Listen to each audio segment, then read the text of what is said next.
চিত্ত চিরে চৈত্র মাস। লেখনীতে মম সাহা। পর্ব সংখ্যা 29। সময় কখনো থেমে থাকে না। এই যে প্রেমের ঋতু বসন্ত, সে কি প্রেমিক হারানোর যন্ত্রণায় কভু নিশ্চুপ থাকে? থাকে না, কারণ প্রকৃতি তার নিজের নিয়মে চলে, আর খুব সহজে সে বিচ্ছেদের যন্ত্রণা ভুলে বাঁচতে শিখে যায়। সময়টা রিক্ত শীতের মাস নভেম্বরের মাঝামাঝি। শহরের কঠিন শরীর চাদরে ঢাকা। পাহাড় ভাইয়ে জেল জীবনের অতিক্রান্ত 27 দিন। বদলে গেছে সব কিছু। চিত্রারা ফিরে এসেছে নিজেদের বসতি ভিটাতে। সওদাগর বাড়িতে পিনপতন নীরবতা, যেন দূর বন হতে ভেসে আসা কানাকুঁর অকল্যাণের সুর। বাতাসে বাতাসে কেমন যেন স্বজন হারানোর শোক। এই শোক ভুলানোর জন্য আফজাল সওদাগর ওহির বিয়ের তারিখ ঠিক করেছেন। আবার ডিসেম্বরের মাঝামাঝিতে তিনি ছেড়ে ফেলতে চান বিয়েটা। অন্তত সেই সুবাদে আনন্দরা হুমড়ি খেয়ে পড়ুক বাড়ি টাঙিনায়। হাসিরা না হয় আর একটা বাঁধন মুক্ত হোক। প্রতিটি মানুষের নিজস্ব ভাঙন, অথচ প্রকাশ্যে তারা ভালো থাকার চেষ্টা করছে। মিরপুরের আধুনিক কলোনি শেওড়াপাড়ার পাশ ঘেঁষে যাওয়া শুনশান জনমানবহীন হোটেলের সামনে দাঁড়িয়ে আছে একটি মেয়ে। পরনে তার সাদা 3 পিস, চোখে লাগানো রোদ চশমা এবং মুখে লাগানো মাস্ক। খুব ধৈর্যের সাথে মিনিট কয়েক ব্যয় করে সে এখানে দাঁড়িয়ে আছে কারো অপেক্ষায়। শীতের মৌসুম, অথচ তার শরীরে কোনো শীত বস্ত্র নেই, বরং হালকা ঘামের আভাস দেখা দিচ্ছে তার দেহ জুড়ে। আরো 5 মিনিট ব্যয় করতেই বড় আলিশান হোটেলটি থেকে বেরিয়ে এলো সাদা পাঞ্জাবি পরা, উঁচু লম্বা এবং শক্তিশালী দেহের একটি পুরুষ। মুখে লেগে থাকা সেই মোহনীয় হাসি, শীতের শীতলতায় লাল লাল তার ওষ্ঠ। নির্দ্বিধায় তাকে সুপুরুষ বলা যায়। হোটেলের বাহিরে এসে কাঙ্ক্ষিত রমণীকে চোখে পড়তেই মুচকি হাসল সে। বেশ ভদ্রতার সাথে বলল, চিত্রা, এম আই রাইট? বেশ শান্তভাবে চিত্রা উত্তর দিল, হ্যাঁ। ভদ্রলোকটি পাঞ্জাবির হাতা গুটিয়ে নিতে নিতে বলল, খুব ভুল না করলে আপনি বর্তমানের জেল খাটা আসামি বাহারের প্রেমিকা, তাই না? চিত্রার কোমল মুখমণ্ডল শক্ত হলো। কর্কশ কণ্ঠে বলল, না, শুভাকাঙ্ক্ষী। চিত্রার উত্তরে বেশ দানবীয় এক হাসি দিল লোকটা। কোমরে 2 হাত রেখে গা জ্বালানো হাসি দিয়েই বলল, হয় হয়, এমনই হয়। প্রেমিকের কঠোর সময়ে প্রেমিকারা তাদের পরিচয় দিতে চায় না। প্রেমিক তখন শুভাকাঙ্ক্ষী হয়ে রয়। লোকটার গা জ্বালানো কথায় বিরক্ত হলো চিত্রা। চোখ মুখ বিরক্তে কুঁচকে এলো তার। অসহ্য রকমের এক মুখ ঝামটা দিয়ে বলল, প্রেমিক প্রেমিকার সংজ্ঞা শুনতে আমি আপনার কাছে আসিনি, কিন্তু দরকারেই এসেছি। আমার দরকারি কথাটা শুনবেন দয়া করে? হ্যাঁ বলুন, আমার আবার তত সময় নেই। বর্তমানে নিজের সামনের অবস্থানরত ছেলেটার সাথে কথা বলার ন্যূনতম ইচ্ছাও চিত্রার মাঝে নেই। তবু বিপদের সময় ইচ্ছা অনিচ্ছার চেয়ে গুরুত্বটা বেশি ভূমিকা পালন করে। সেই জন্যই চিত্রা নিজেকে ধাতস্থ করে বলল, আপনি নিজের এমন পাওয়ার ভুল কাজে লাগানো বন্ধ করবেন। যেমন, আপনার জন্য আজ আমার বাহার ভাই দোষী না হয়েও 14 শিখের ওই অন্ধকার ঘরে আটকে আছে। তার উপর কোনো উকিল আমাদের পক্ষের কেস লড়তেই ইচ্ছুক না। একমাত্র আপনি তাদের ভয় দেখাচ্ছেন বলে তারা রাজি হয়েও পিছিয়ে আসছে। রাজনীতি যদি কুকাজেই লাগান, তবে সে রাজনীতির মানে কি? আর কিছু? নিজের এতগুলো কথার বিপরীতে সামনের লোকটার এমন উত্তরে ভীষণ বিরক্ত হলো চিত্রা। মাথার মাঝে তরতর করে রাগেরা হামাগুড়ি দিল। মুখ চোখ তার নিমেষেই লাল হয়ে উঠল। কণ্ঠধ্বনি সর্বোচ্চ পর্যায়ে নিয়ে এসে চেঁচিয়ে বলল, আমি আপনাকে খুন করব। কথাটা বলার সাথে সাথেই চিত্রার গলাটা বেশ শক্ত করে চেপে ধরল লোকটা। এতক্ষণের ফুরফুরে মেজাজটা আর দেখা গেল না লোকটার মধ্যে। শরীর চেহারা জুড়ে কেবল কাঠিন্যতা। সেই কাঠিন্যতা চলে গেল কণ্ঠস্বর অব্দি। চিত্রার গলার মাঝে আরো চাপ দিয়ে ধীর কণ্ঠে বলল, আওয়াজ নিচে। ভয়ে, অস্বস্তি এবং ব্যথায় চিত্রার দম আটকে আসার উপক্রম হচ্ছিল। চোখ মুখ উল্টে গিয়ে নাজেহাল অবস্থা, মুখ বেয়ে কিছুটা লালাও বেরিয়ে এলো। চিত্রার এহেন দশা দেখে হয়তো মায়া হলো লোকটার, ছেলে দিল চিত্রার গলা। আবার আগের মতন ফুরফুরে মেজাজ অথচ গাম্ভীর্যতা নিয়ে বলল, আপনাকে যদি এখানে মেরে পুঁতেও ফেলি তাহলে কেউ আমার কিচ্ছু করতে পারবে না, কিন্তু আমি আপনাকে কেন মারলাম না বলেন তো? কাঁচতে কাঁচতে চিত্রার অবস্থা নাজেহাল, কিন্তু লোকটার কথা শোনার জন্য তাকালো লোকটার মুখমণ্ডলে। চেহারার মাঝে উত্তরের আকাঙ্ক্ষা। লোকটা নিজের রোদ চশমাটা পড়তে পড়তে কিঞ্চিত ঠাট্টার স্বরে বলল, আপনাকে আমার ভালো লেগেছে, আমার কাছে ধরা দিয়ে বেশ ভুল করেছেন, এবার পস্তানোর পালা। চিত্রা কিছু বলতে গিয়েও পারল না। তন্মধ্যেই বিশাল কালো গাড়িটা দিয়ে লোকটা চলে গেল দৃষ্টিসীমানার বাহিরে। চিত্রা কেবল চেয়ে চেয়ে দেখল, এখানে আসাটা যে তার চরম ভুল হয়েছে তা সে নিমেষের মাঝেই উপলব্ধি করতে পারল, কিন্তু হয়তো উপলব্ধি করতে বড্ড দেরি করে ফেলেছে। সারাদিন উকিলদের দরজায় দরজায় ঘুরে হতাশ চিত্রা বিরস মুখে বাড়ি ফিরল। ড্রয়িং রুমে সওদাগর বাড়ির সকলেই উপস্থিত। ক্লান্তিতে ভেঙে পড়া চিত্রাকে দেখতেই মুনিয়া বেগম নিজের হাতের চায়ের ট্রেটা টেবিলে রেখে ছুটে এলেন। মেয়ের বাহু জড়িয়ে ধরে উৎকণ্ঠিত হয়ে জিজ্ঞেস করলেন, কোথায় ছিলিস আজ? শরীরটার কি অবস্থা করেছিস? চিত্রা নিষ্প্রাণ দৃষ্টিতে মায়ের দিকে তাকালো। হতাশ স্বরে বলল, ভালো উকিলের খোঁজ করতে গিয়েছিলাম আম্মু, বাহার ভাইটার যে ওখানে থাকতে কষ্ট হচ্ছে। মুনিয়া বেগম করুণ দৃষ্টিতে তাকালেন মেয়ের পানে, সান্ত্বনা দিয়ে বললেন, এভাবে ভেঙে পড়লে তো হবে না, তোমার বাহার ভাইকে আমরা ফিরিয়ে আনবই। আমিও আমার কলিগদের সাথে কথা বলেছি ভালো উকিল খোঁজ পাওয়ার জন্য, তুমি চিন্তা করো না, সব ভালো হবে। সত্যি যদি সবটা ভালো হতো। কথাটা বলার পরপর বেরিয়ে এলো বিষণ্ণ দীর্ঘশ্বাস। আফজাল সওদাগর তখন সোফায় বসে কোনো গভীর ভাবনায় মগ্ন হয়ে ঝিমুচ্ছিলেন। চিত্রার কথা তার কর্ণগোচর হতেই চোখ মেলে তাকালেন। ক্ষীণ স্বরে বললেন, আমিও করেছিলাম উকিলের খোঁজ, কিন্তু কেউই রাজি হচ্ছে না। নুরুল সওদাগরের কথা থামতেই রান্নাঘর থেকে বেরিয়ে এলেন রোজা সওদাগর। খ্যাঁক খ্যাঁক করে বললেন, কেন কেন আপনাকে কেন ওই ছেলের জন্য উকিল খুঁজতে হবে? রাস্তার ছেলের জন্য এত কিসের দরদ আপনার? কেমন বেজন্মা ছেলে সে, আবার একটা ভয়ানক পাপও করেছে সে। কথাটা থামতেই সশব্দে কাঁচের টেবিলটা ভেঙে যাওয়ার শব্দ হলো। সাথে সকলের দৃষ্টিগোচর হলো চিত্রার রক্তাক্ত হাত, মুখে ভয়ঙ্কর ক্রোধানল। ভাঙা কাঁচের একটা টুকরো তুলে নিজের বড় চাচির দিকে তাক করে শাসানির স্বরে বলল, বাহার ভাইয়ের নামে যদি আর একটা খারাপ কথা শুনি আপনার মুখ দিয়ে, তবে জিহ্বাটা থাকবে না কথা বলার জন্য। উপস্থিত সবাই আহন্মক হয়ে তাকিয়ে রইল চিত্রার পানে। তাদের পরিচিত চঞ্চল আবেগে সেই ছোট্ট চিত্রাকে খুঁজে বেড়ালো এই মানবীর মাঝে, কিন্তু সবাইকে হতাশ করে দিয়ে সেই বাচ্চা চিত্রা রণচণ্ডীর রূপ ধারণ করেছে। মুনিয়া বেগম তাজ্জব বনে কেবল উচ্চারণ করল, চিত্রা। চিত্রার চোখে মুখে তখনও হিংস্রতা। হাতে কাঁচিটা ছুঁড়ে মারল দূরে। ওহি, চাঁদনি, অবনী বেগম, তুহিন সহ সবাই এই ভয়ঙ্কর চিত্রার দিকে ফ্যালফ্যাল করে তাকিয়ে রইল। কাঁচ ভাঙার শব্দে নুরুল সওদাগরও নিজের ঘর থেকে বেরিয়ে এলেন। রোজা সওদাগর মুখে কাপড় চেপে কান্না আটকানোর অদম্য চেষ্টা করলেন। অভিযোগের স্বরে নিজের স্বামীর পানে তাকিয়ে বললেন, আপনি চুপ থাকবেন আজও?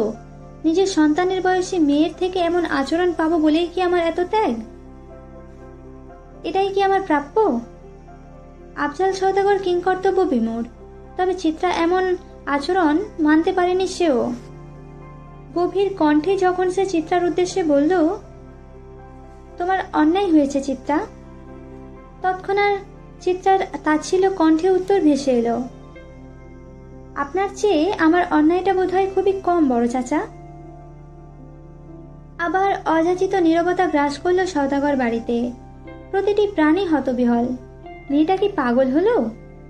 সবার নীরবতা ছাপিয়ে শোনা গেল চিত্রার কণ্ঠ। অসহায় স্বরে সে বলল, ভরণ পোষণের দায়িত্ব যদি নাই নিতে পারেন তবে কেন সন্তানের ভার মাথায় নিয়েছিলেন চাচা? আফজাল সওদাগর, রোজা সওদাগর এবং নুরুল সওদাগর বাদে কেউ বুঝল না চিত্রার কথার মর্ম। অনেক দিনের লুকোনো রূপকথার অতীত বেরিয়ে আসতে চলেছে ভেবেই ধপ করে সোফায় বসে পড়ল আফজাল সওদাগর। মাথা নিচু করে বিধ্বস্ত কাঁচের দিকে তাকিয়ে রইল। আফজাল সওদাগর, রোজা সওদাগর এবং নুরুল সওদাগর বাদে কেউই বুঝল না চিত্রার কথার মর্মার্থ। অনেক দিনের লুকোনো রূপকথার অতীত বেরিয়ে আসতে চলেছে ভেবেই ধপ করে সোফায় বসে পড়ল আফজাল সওদাগর। মাথা নিচু করে বিধ্বস্ত কাঁচের দিকে তাকিয়ে রইল। মনে হলো যেন হিমালয় ভেঙে পড়েছে। বড় চাচা মানুষটি তো হিমালয়ের চেয়ে কম কিছু ছিল না সওদাগর বাড়ির সদস্যদের কাছে। তবে হিমালয়েরও জঘন্য অতীত থাকতে পারে তা যেন সবার ভাবনার বাহিরে ছিল। নুরুল সওদাগর আজ কিচ্ছু বললেন না। বাহারকে জেলে নেওয়ার পর থেকেই লোকটা চুপচাপ থাকেন, কোনো রকমের কটূক্তি করেন না। এ যেন অগাধ পরিবর্তন। চাঁদনি আপা চিত্রার কাছে এলেন, স্থির নয়নচোরা অথচ চঞ্চল মন। কোন একটা অনাকাঙ্ক্ষিত ভয়ে দুরু দুরু কাঁপছে বুক। তবুও সাহস সঞ্চয় করে জিজ্ঞেস করলো, সীতাবাগ, কি বলছিস? পাগল হলি নাকি? চিত্রা হাসলো, তাচ্ছিল্য করে বলল, না গো আপা, পাগল হইনি। তোমাদের কাছ থেকে লুকোনো এতদিনের অস্বচ্ছ অতীতটাই পরিষ্কার করছি। আমার বাহার ভাইয়ের তো কোনো দোষ নেই, তবে তার জন্য কেন এমন কথা উঠবে সেই কৈফিয়তই আমার চাই। রোজা সওদাগর ভীত হলেন। ছোট ছোট চক্ষুদয়ে ভর করলেন ভয়। ভীতু গলাই বললেন, চিত্রা, তোর মাথা গরম এখন, ভুলভাল বলিস না। কথাটা শুনতে স্বাভাবিক মনে হলেও কোথাও যেন চরম নিষেধাজ্ঞার আভাস, হয়তো সতর্কবার্তা। চিত্রা মানল না সেই সতর্কতা, কেবল তাচ্ছিল্য করে বলল, চাঁদনি আপা, একটু আগে তোমার আম্মু বলল না বাহার ভাই বেজন্মা? সেই বেজন্মা মানুষটা কার সন্তান জানো? তোমার বাবার। ড্রয়িং রুমে ছোটখাটো একটা বোমা ফাটলো মনে হয়। আফজাল সওদাগর মুখ ঢেকে ফেললেন দুই হাতে। চাঁদনি ধমকে বলল, চিত্রা। কিন্তু চিত্রা থামল না। একটু স্বার্থপর হলো সে। অনবরত বলে গেল বাহার ভাইয়ের জীবন বৃত্তান্ত। সবাই টান টান উত্তেজনা এবং অবাক ভাব নিয়ে শুনল সেই বৃত্তান্ত। কারো পা কাঁপছে বা কারো চিত্ত। এতদিনের পুষে রাখা ঐতিহ্য ভেঙে গেলে ব্যথা তো হবেই। চিত্রা এক মনে বলল সবটা, কোনো বিরতি নেই, কোনো ক্লান্তি নেই। বাহার ভাইয়ের শরীর থেকে সব ধরনের কলঙ্ক যেন সে মুছে দিবে। পৃথিবীর বুকে বাহার ভাই কেবল উজ্জ্বল নক্ষত্র হয়ে থাকবে। বাহার ভাইদের কোনো কলঙ্ক নেই। অনবরত দীর্ঘ বক্তব্যের পর থামল চিত্রা। তার পরিবারের লোক যেন সেই ধাক্কা সামলাতে না পেরে পাথর হয়ে গেছে। বড় চাচার মতো মানুষের অবহেলার জন্য আজ বাহার ভাই এবং তার পরিবারের এই দশা। চাঁদনি নিজেকে যথেষ্ট সামলে নিল। মাহতাবের ঘটনার পর থেকেই মেয়েটা এখন নিজেকে সামলে নিতে শিখে গেছে। সে নিজের বাবার দিকে দৃষ্টি স্থির ফেলে অসহায় কণ্ঠে বলল, আব্বু জানো, মাহতাব আর তোমার মাঝে আজ কোনো পার্থক্য আমি খুঁজে পেলাম না। অথচ এটা তো হওয়ার কথা ছিল না। আফজাল সওদাগর কিছু বললেন না, তবে থমকে উঠল রোজা সওদাগর। চাঁদনি সে ধমকে পাত্তা না দিয়েই বলল, মাহতাব হয়তো ইচ্ছাকৃত তার সন্তানকে মেরেছে নিজের হাতে। তো আর তুমি অনিচ্ছাকৃত ভাবে হলেও নিজের সন্তানের খুনি। তোমাকে যে মানুষটা ভালোবেসে বুকে যত্নে আগলে রেখেও তোমার চরিত্রের তকমা না লাগিয়ে পৃথিবী থেকে বিদায় নিয়েছে, তুমি সে মানুষটারও খুনি। তুমি কিভাবে এত পাষাণ হলে আব্বু? আমার আব্বুর না নরম মাটির দেহ ছিল, মন তবে কেন এত পাথর হলো? রোজা সওদাগর মানুষ হিসেবে যেমনই হোক, কিন্তু স্ত্রী হিসেবে পরিপূর্ণ। তাই তো স্বামীকে এমন প্রশ্নবিদ্ধ হতে দেখেও সে চুপ থাকতে পারল না। তেড়ে এলেন মেয়ের দিকে। মেয়ের দিকে আঙুল উঁচিয়ে চিৎকার করে বললেন, তুই কাকে প্রশ্ন করছিস? এই মানুষটাকে, যে তোদের সুখের জন্য সারা দিন রাত খেটে গিয়েছে? আমি দিচ্ছি তোর প্রশ্নের উত্তর। আমার কারণে তোদের বাবা ওদের কাছে যেতে পারেনি। কোনো মেয়ে তার স্বামীর ভাগ দিতে পারে বল? আমিও পারিনি স্বামীর ভাগ দিতে। যখন জানলাম আমার স্বামী বাহিরে ঘর করছে, মানতে পারিনি তখন। তবুও চুপ ছিলাম নিজের অক্ষমতার জন্য। বিবাহিত জীবনে সন্তানের মুখ দেখাতে পারিনি। আমার কি জোর খাটানো সাজে? কিন্তু যখন তুই হলি তখনই পেয়ে গেলাম তোর বাবাকে আটকানোর অস্ত্র। আমি জানতাম বাহারের মা যে প্রসব ব্যথায় কাতরাচ্ছিল, কিন্তু আমি বলিনি। তুই স্বামীর ভাগ দিতে পারতিস বল? সেই ছোট বয়সে এই সংসারে হাল ধরেছি। সংসারের বেড়াকলে পড়ে ধীরে ধীরে ননির পুতুল থেকে কাঠের পুতুল হয়েছি। কিন্তু এ সংসার আমাকে কি দিল বল? স্বামীটাও শেষ অবধি বাহিরের সংসার পাতল। মানতে পারতি তোরা?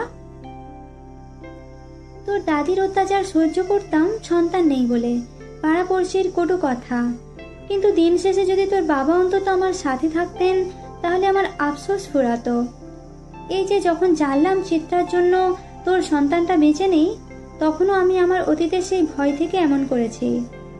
আমি তো জানতাম আমার হাসি খুশি সংসারের ভেতরের খবর। ভয় হচ্ছিল এই ভেবে যে আমার মতন না তোরও আবার এইভাবে পড়তে হয়। আমিও তো দিন শেষে মানুষ, কষ্ট তো আমারও হয়। কিন্তু ওই যে কথাই আছে না, প্রকৃতি ছাড় দেয় কিন্তু ছেড়ে দেয় না। সেদিন ওদের অসহায় অবস্থার কথা জেনে চুপ ছিলাম। আজ আমরাও এক জায়গায় দাঁড়ানো। হায়রে জীবন! কেউ আর কোনো কথা বলল না। একই অবস্থানে কেটে গেল অনেকটা সময়। বারবার ধাক্কায় সওদাগর বাড়ির ভিত্তিটা বেশ নড়বড়ে হলো। আনন্দের দিন ফুরালো। প্রাণগুলো আজ আত্মরা। গভীর রাত, কুয়াশাময় আকাশ। শরীরের শীত কাপড়টা ভেদ করেও যেন শীতলতা ছুঁয়ে দিচ্ছে, যেমন করে দুঃখ আমাদের ছুঁয়ে দেয়। ওহির হাতে ধোঁয়া ওঠা কফির মগ। একটু খিদেও পেয়েছে তার। রাতের খাবার আজ কেউ খায়নি। এমন কথা শোনার পর খাওয়ার ইচ্ছে ঠিক থাকে না। যে যার মতন মাথা দিয়েছে নরম বিছানায়। কেউ বা এমন ওহির মতন আকাশে লিখেছে নির্ঘুম এক রাতের গল্প। ধোঁয়া ওঠা কফির মগে চুমুক দিতেই ফোনের ভাইব্রেশনের ধ্যান ভাঙে ওহির। ফোনের স্ক্রিনে জলজল করে ওঠে নওশাদ নামটা। কয়েক সেকেন্ড সেই নামটার দিকে তাকিয়ে সে কলটা রিসিভ করে। সাথে সাথে ওপাশ থেকে নওশাদের কণ্ঠ ভেসে আসে, আমি জানতাম আপনি ঘুমাননি। ওহি আকাশের দিকে তাকিয়ে বলে, কফির কাপে দ্বিতীয় চুমুকটা দিয়ে। কিভাবে? আপনার মন খারাপ তাই। জানলেন কিভাবে? ওহির প্রশ্নের উত্তরটা ঠিক সাথে সাথে দিল না নওশাদ, বরং বেশ খানিকটা সময় নিয়ে বলল, বিয়ের তারিখটাকে পিছিয়ে দিব? নওশাদের প্রশ্নে কেমন অসহায়ত্বের সুর। খারাপ লাগলো ওহিরও। লোকটা নিরেট ভদ্রলোক, আগাগোড়াই ভালো মানুষ। এই ক্ষেত্রে ওহি তার ভাগ্যের ওপর কৃতজ্ঞতা স্বীকার করে। এতটা ভালো মানুষ তার জীবনে আসবে সে ভাবেইনি। ওহিকে চুপ থাকতে দেখে নওশাদ নিজেই বলল, বাহার ভাই ফিরে আসুক, আমরা না হয় তখন ধুমধাম করে বিয়ের সেলিব্রেশন করব। ওহি উত্তর দিল না। পরিবেশ পরিস্থিতির এই অবস্থায় নিজের অনুষ্ঠানটা বেমানান।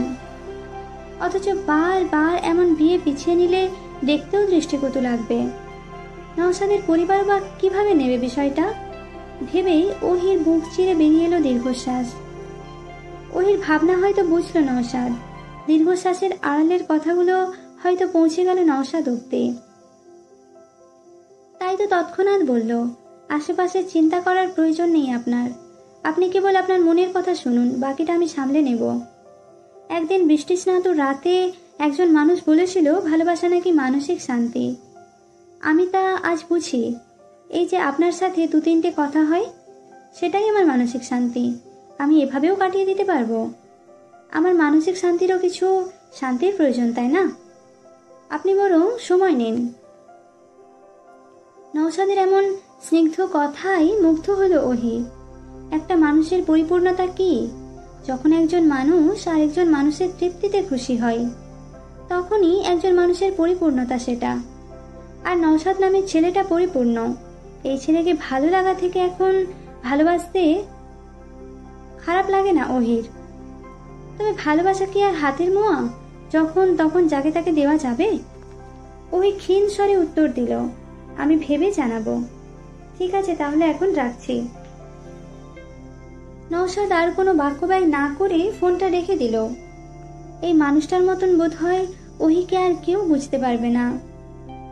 এমন মানুষও পাওয়া খুবই ভাগ্যের ব্যাপার। কফির কাপটা ঠান্ডা হয়ে গিয়েছে ততক্ষণে। ওহি রুম ছেড়ে বের হলো। কফির কাপটা রান্নাঘরে রাখতে গিয়ে দেখে বাড়ির কাজে মেয়ের দোয়ালের শোবার ঘরে দরজা খোলা। কৌতূহলবশত ওহি উঁকি মেরে দেখে মেয়েটা ঘরে নেই। কপাল কুঁচকে আসে তার।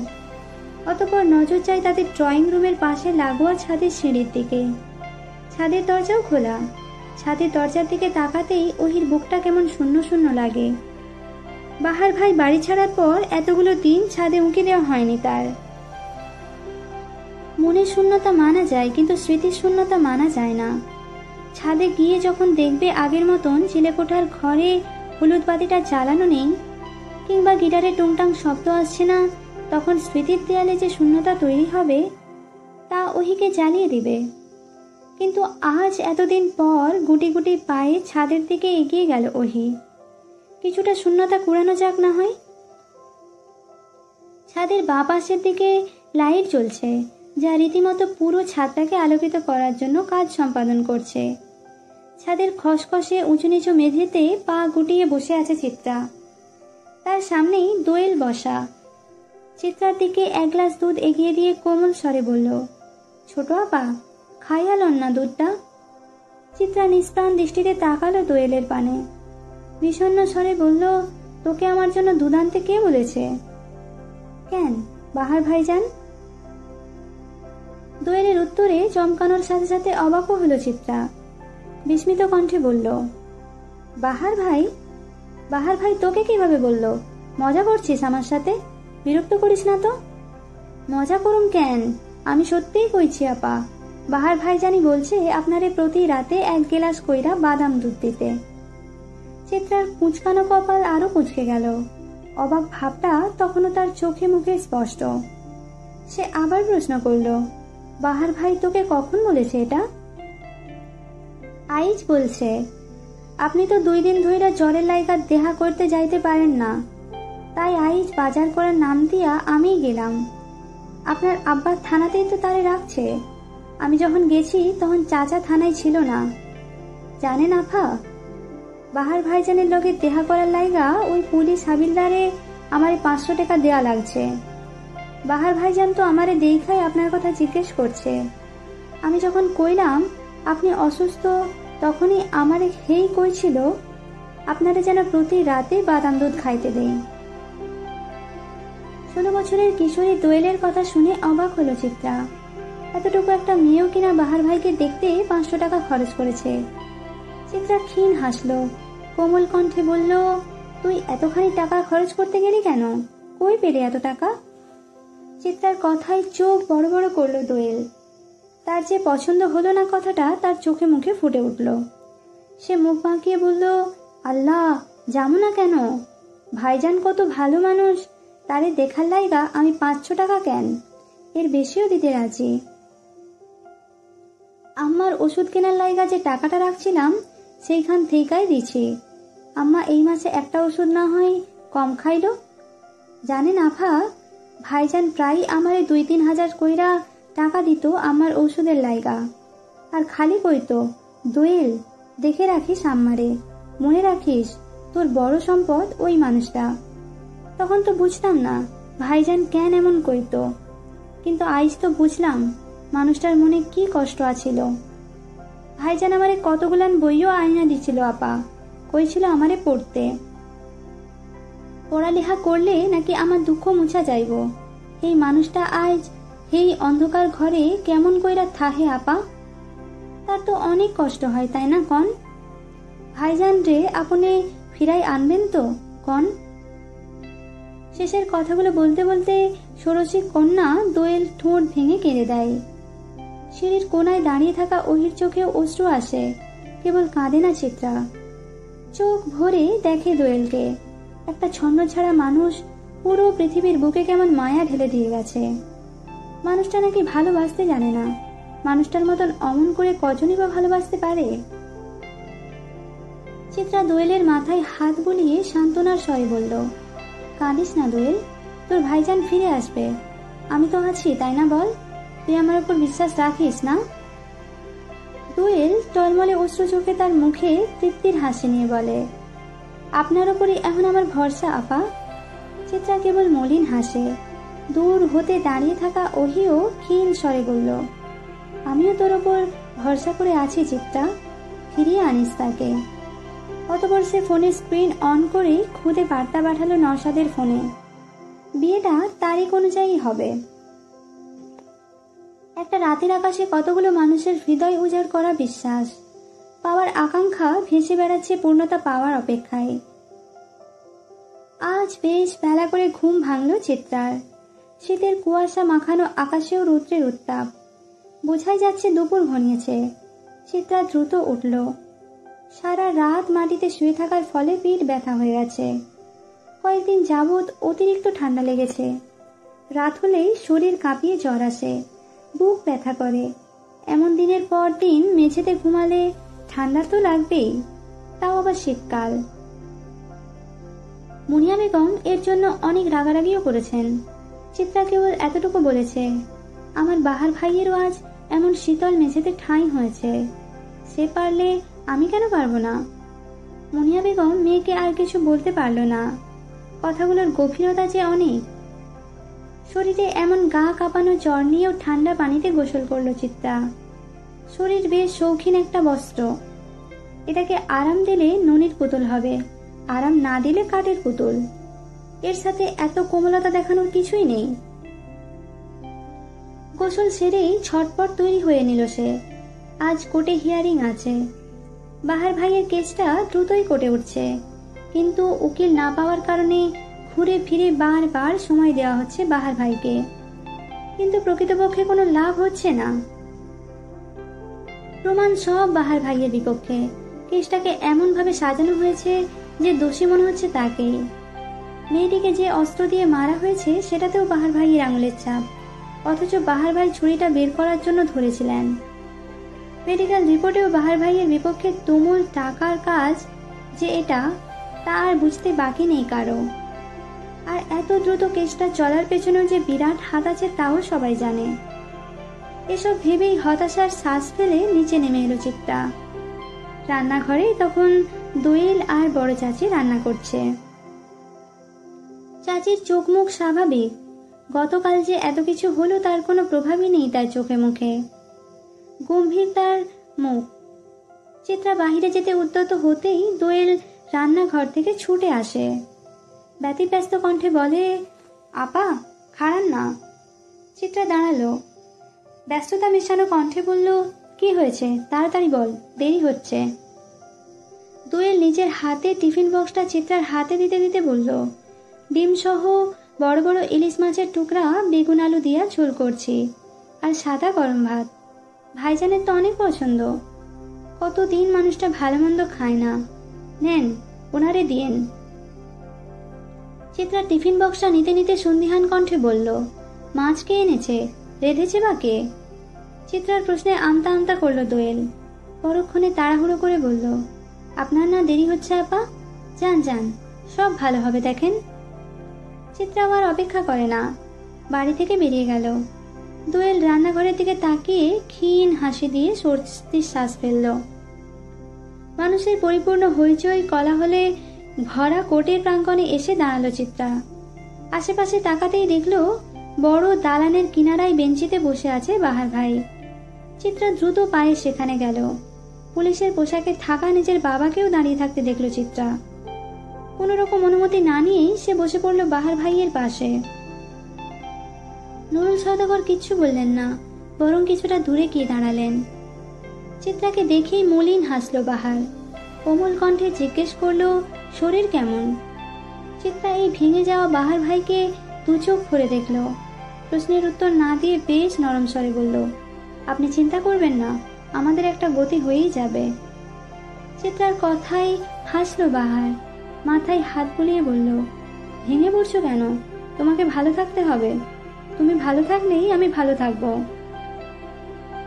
চিত্রার কান্না এলো দু চোখ ভরে, ঠোঁট চেপে কান্না আটকানোর চেষ্টা চালালো, তবে চোখের জল যে বরাবরই অবাধ্য। সে তার নিজ গতিতে ঝরে পড়ল। বাহার মিছিমিছি রাগ দেখালো, মিছে ধমক দিয়ে বলল, কাঁদছো কেন? একদম এখান থেকে ফেলে দিব। বাহারের ধমকে ফিক করে হেসে দিল চিত্রা। তার ওই হাসি হাসি মুখের দিকে অপলক তাকিয়ে থেকে মোহনীয় কণ্ঠে বাহার ভাই বলল, তোমার আর আমার সংসার হলে খারাপ হবে না বলো? 2-4 দিন তোমার হাসি দেখে অনায়াসে কাটিয়ে দেওয়া যাবে, তাই না?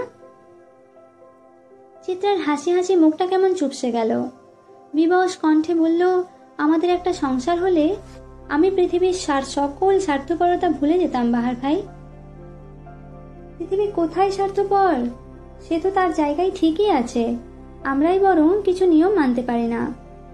তবে মানিয়ে নেওয়াটাই উচিত। চিত্রা দীর্ঘ শ্বাস ফেলল, ক্ষীণ স্বরে বলল, খাবার এনেছি, খাইয়ে দিই?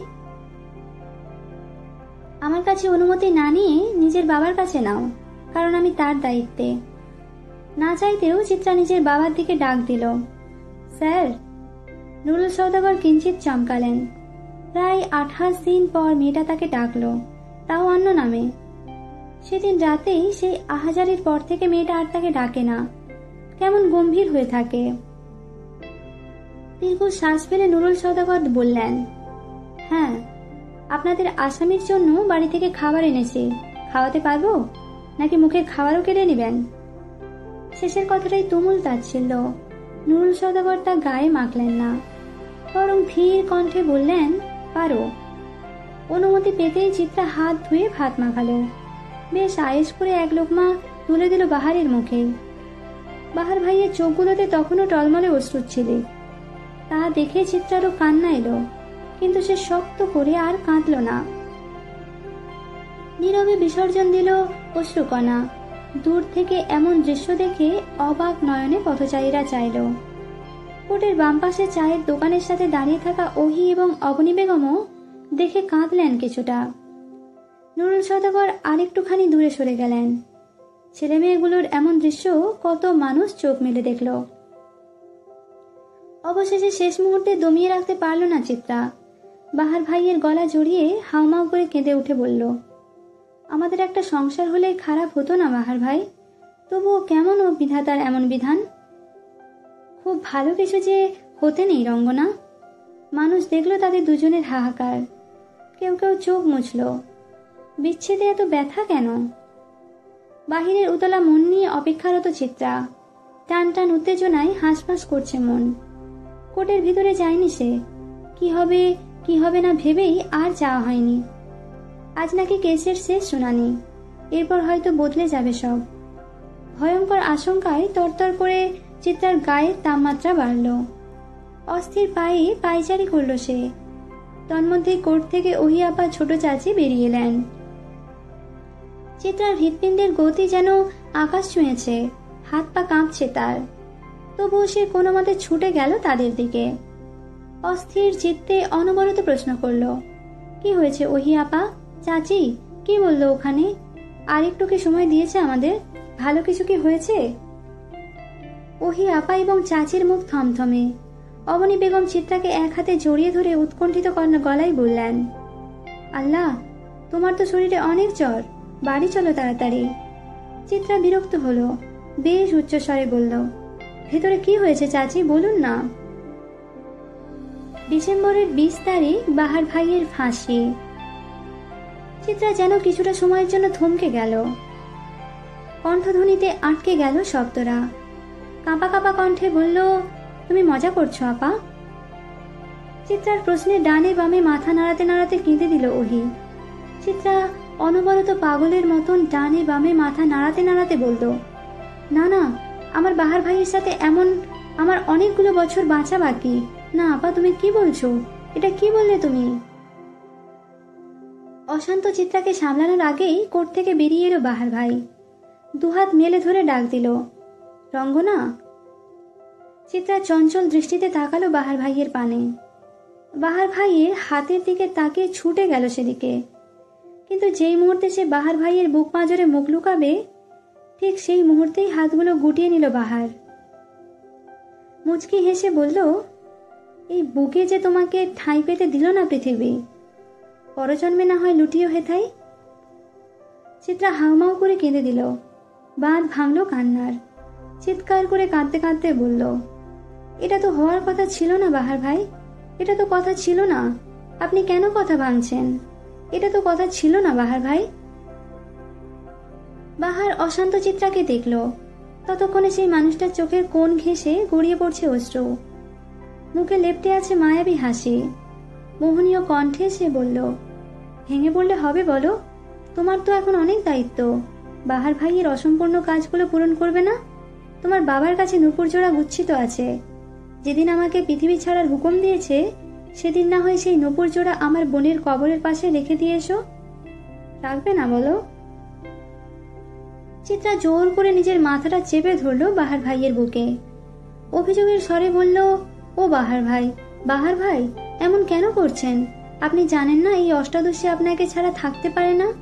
আপনি এত নিষ্ঠুর কেন বাহার ভাই? তবে আমাকে এত কষ্ট কেন দিচ্ছেন? আপনারে ছাড়া আমি কেমন করে থাকবো বলেন? পারবো না আমি। আমার বুকের ভেতর কেমন যন্ত্রণা হচ্ছে জানেন? আমার দম বন্ধ হয়ে আসছে। আপনি ছেড়ে গেলে আমি বাঁচতে পারবো না বাহার ভাই।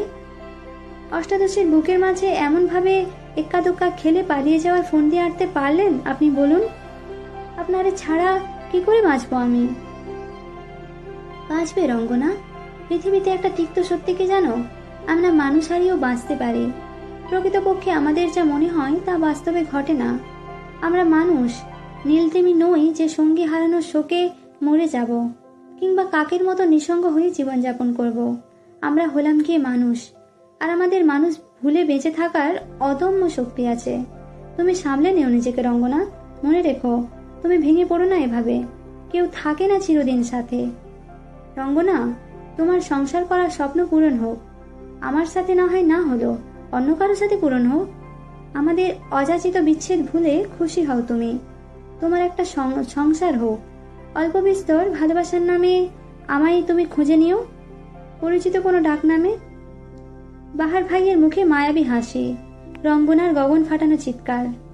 বাহার ভাই কথা রাখেনি আল্লাহ, বাহার ভাই কথা রাখেনি।